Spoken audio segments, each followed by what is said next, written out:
Haichagui mtu siku wala mwaka. Haina katu taarifa, shida wingi ya shida bila bodi. Si mtoto wala. Saidia ndugu yangu, saidia. Chochote ulichonacho tu Mungu atakubariki kaka. Okay. Saidia.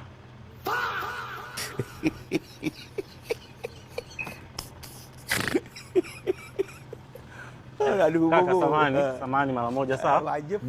Samani ndugu yangu. Asante lakini nashukuru tu. Asante sana. Sasa asante yani jamani, si wewe unaomba msaada? Mimi msaada gani naomba? Mimi sina shida na msaada. Nilikuwa tunanilia hapa.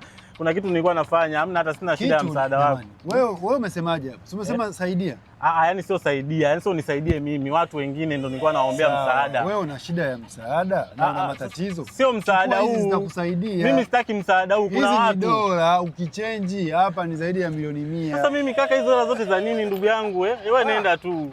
Zitakusaidia ili haya mambo ya kuombaomba uachane nayo. Kaka sitaki zinisaidie, wewe nenda tu zikusaidie wewe peke yako. Nenda tu na hela zako, sawa ndugu yangu? Mshika bwana. Kaka sitaki kaka, mbona unalazimisha kuchukua hela zako? Sitaki. Wewe. Kaka sitaki basi kuchukua hela. Mwizi! Mwizi! Wewe. Mimi siombi msaada ya kijinga. Mimi mtu kiniomba msaada nakupa hela. Koma. Mimi sichezei mimi msaada ya kijinga mimi. Mimi wewe ni mtu wa 100 mimi. Mimi ni mtu wa 100. Acha mambo ya kijinga na mimi wakunyea. Mimi mtu ukiniomba msaada ni dola. Mimi ninatoka Katoro. Unaomba msaada unataka utegemee jeo. Wewe Freemason toka ofisini kwangu.